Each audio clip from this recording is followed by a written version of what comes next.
Deși bine v-am regăsit la un nou episod pe acest canal și astăzi vă voi arăta cum să vă faceți numele pe Stumble Guys. Deci da, stați așa ca să intrăm.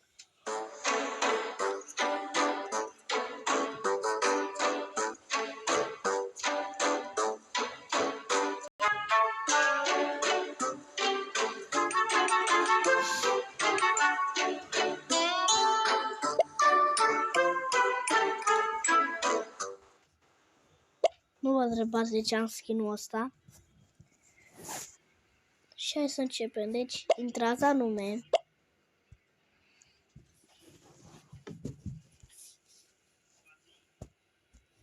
A scris. Intrați aici. Puneți un din ăsta. Și puneți un din ăsta. Și după ce puneți așa.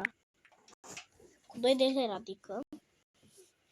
Și puneți un ăsta.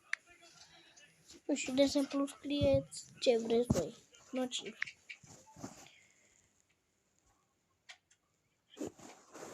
Ce s-a întâmplat? Și uitați-vă.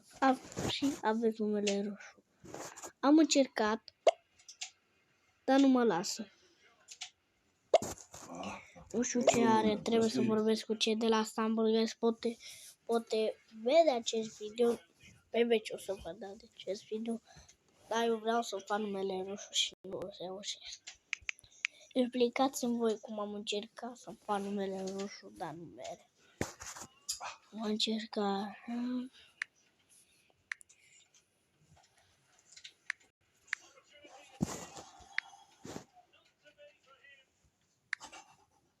Boss.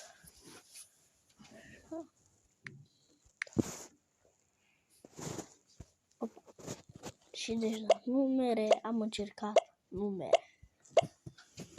Am avut o discuție și cu acei de la Stumble Guys.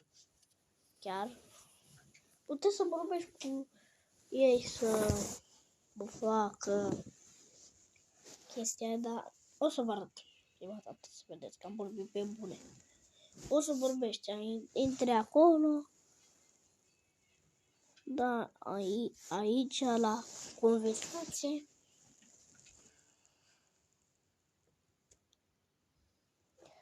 Și uite aici și aici, uite, vedeți conversația. Trebuie să vorbiți pe engleză.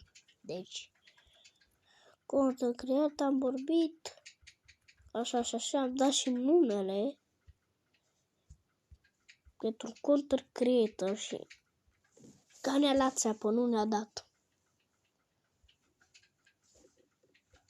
Cei de la Stumble Guys, trebuie să vorbesc pe bune cu ei. Și cam atât a fost episodul de astăzi. Dacă vă plăcut, nu uitați să dați un mare like și ne auzim data viitoare. Pa, pa!